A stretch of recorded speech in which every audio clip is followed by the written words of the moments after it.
On Monday, minutes obtained by the BBC revealed that NHS leaders in Scotland had held secret talks about privatising parts of the NHS. They discussed a two-tier health system where patients would have to pay for treatment and prescriptions. These plans are completely against the founding principles of our NHS. Now, the First Minister likes to scaremonger about NHS privatisation, but it seems like it's already on the table in the SNP-run health service here in Scotland. Now, the First Minister denies it, but can I ask her specifically, is she denying this conversation took place? Is she denying NHS chiefs discussed a two-tiered system in Scotland's NHS, which apparently she finds funny? And is she saying the meetings... Is she saying... Mr Ross, let's just be clear from the outset that we are going to conduct ourselves in a courteous and respectful manner. We will hear one another when we are speaking, one at a time. Mr Ross. So the question to the First Minister on this important issue is she denying these conversations took place? Is she denying that NHS chiefs discussed a two-tier system in Scotland's NHS? Or is she saying the minutes of this meeting are wrong? First Minister. Well, firstly, Presiding Officer, can I just say it is, what is the best word to describe it, bold for a Conservative to come here and talk about privatisation of the National Health Service. Thank you. The Conservatives, who have done more than any other party in these islands, and at times they've had stiff competition from Labour, but have done more than any other party in these islands to privatise the National Health Service. I'm intrigued, though, at Douglas Ross's line of questioning. I did an interview on Monday addressing the comments in the minute. The minute is there. I wasn't denying then that the conversation had took place, and I'm not denying now. It was a meeting of some leading NHS directors. As a point of fact, it wasn't NHS board chief executives, but they were conversations, not, to use another word that Douglas Ross used, plans. Because let me let Douglas Ross into what shouldn't be a secret, but he clearly doesn't understand it. NHS leaders, however much respect I have for them, and I have considerable respect for them, do not make government policy. The government makes government policy, and the founding principles of the National Health Service that this government has done more than any to protect and to enhance are not, and as long as I am First Minister, never will be up for discussion. Douglas Ross. Well, I have to say, I think it's very bold for Nicola Sturgeon to stand up and compare Scotland and other parts of the United Kingdom on privatisation, when we know that in Scotland, private treatment is up 84% since the start of the pandemic, compared to the rest of the United Kingdom, that is half of that. 84% here in Scotland, less than half of that across the rest of the United Kingdom. But as the Health Secretary passes her some notes, which she passes back again, so that's clearly no use, Hamza, let's look at what the actual document said. Mr. It Ross. said health boards had the green light. It said that health boards had the green light from the leadership to come up with and present their ideas for the reforms. The reports of the document said, and I quote, "Areas which were previously not viable options are now possibilities." So will the First Minister reveal what areas that she wouldn't consider before are now on the table? And given that she has said that the ultimate decision would be with government ministers, who gave NHS chiefs the green light to consider these plans going forward? First Minister. Can you imagine Douglas Ross's reaction if I tried to dictate to NHS leaders what they were and weren't allowed to discuss in their meetings? I mean, let's just imagine that for a second. But in direct answer to his question, none of these plans, and they're not plans, but none of these ideas that would have any impact on the founding principles of the National Health Service are being discussed or remotely considered by this government. That can't be clearer. And certainly here in Scotland, it's government that makes government policy. But Douglas Ross talked about some figures around private health funding. So let me give him some facts on that matter. Let's look at people who self-fund for private care. In Wales, that figure is 30% higher per head than in Scotland. Well, sorry, Douglas Ross introduced the comparison between Scotland and the rest of the UK. And in England, where, just in case, and I'm sure this is not the case, anybody has forgotten, the Conservatives are in government, that figure is 15% higher per head in England compared to Scotland. Let's look at NHS use of the private sector.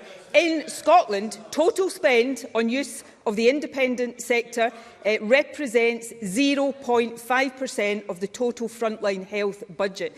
In England, where the Conservatives are in power, that figure is almost 7%, £12.2 billion.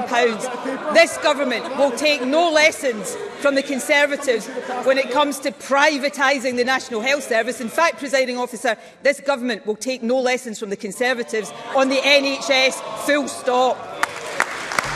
Douglas Ross. Well, sadly, in Sturgeon, Scotland, no one is getting any lessons today because teachers are on strike. But let's go back to the figures, because the First Minister did not dispute that since the start of the pandemic, private treatments in Scotland have increased by 84%. In England, the increase has been 39%. Sorry, in the rest of the United Kingdom, the increase has been 39%. But let's go back to the point that I was making. Someone gave the green light within government. Now, we'd usually expect that green light to come from the Health Secretary or from the First Minister. But there is clearly a complete breakdown of communication between NHS chiefs and the SNP. The First Minister has literally, standing up today, rubbished this meeting of NHS chiefs. She's saying that they are completely wrong. They are apparently acting on their own without ministerial direction. That is what the First Minister said. But the reports clearly state that NHS chiefs here in Scotland are worried about the prospect of a two-tier NHS. So, if the First Minister is to be believed, NHS chiefs are not listening to the Health Secretary, but are going off to try and fix the NHS on their own with no government oversight. So is this not just another confirmation that Humza Yousaf is out of control with Scotland's NHS? Before the First Minister responds, may I just remind members of the requirement to always address one another respectfully. First Minister. Respectfully, Presiding Officer, even by Douglas Ross's own standards, this is a pretty lame and pathetic line of questioning. He talks about a two-tier health service. Perhaps he's talking about the one that already exists, where the Conservatives are in government in England. There will not be a two-tier health service while this government is in office in Scotland, because we are committed to the founding principles of the National Health Service and always will be.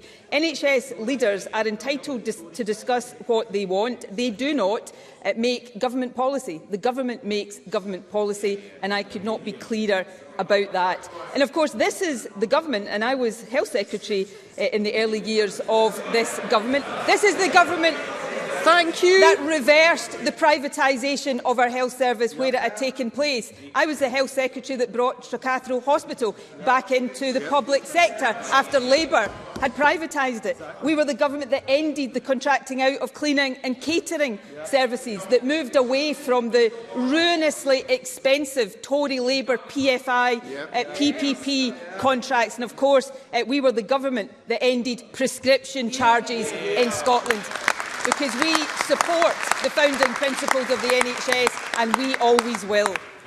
Douglas Ross. So last week, Nicola Sturgeon stood up and said we should trust her, not a shipbuilding expert who had advised the UN. This week, we've got to believe Nicola Sturgeon, not NHS chiefs who run our service here in Scotland. According to the First Minister, Humza Yousaf apparently hasn't lost control. Yet nurses are on strike for the first time ever. We have waiting times at record highs. People can't see their GPs, and health chiefs are warning of a two-tier system in our NHS. It is quite clear, Presiding Officer, that the First Minister is in complete denial about how badly her Health Secretary is handling the NHS crisis, in denial about the scale of privatisation in the health service that she oversees, and in denial about Humza Yousaf's two-tier system that is already becoming the norm in Scotland. She has become so distracted, focusing on her own political priorities, that she no longer realises just how bad the situation has got here in Scotland. The minutes of this meeting of NHS chiefs claim there is a disconnect between what's happening on the front line and what the Health Secretary thinks is happening. They accuse Humza Yousaf of, and I quote their words, being divorced from reality. They're right, aren't they, First Minister? First Minister. No, they're not. Let me set out some facts about the National Health Service. There is higher funding for the National Health Service in Scotland than there is for England's Tory-run National Health Service. There is higher staffing per head of population in Scotland than there is in England. And of course, NHS Scotland, thanks to the dedication of every single worker who works in it, is better performing than the NHS in other parts of the UK. And this government will always work to protect the founding principles of the National Health Service, which is more than can be said. First Minister, I have to say, when the First Minister is responding to a question, can we ensure that we can only hear the First Minister's voice? Which is more than can be said for Douglas Ross, because he wants some reality. Let me give Douglas Ross some reality.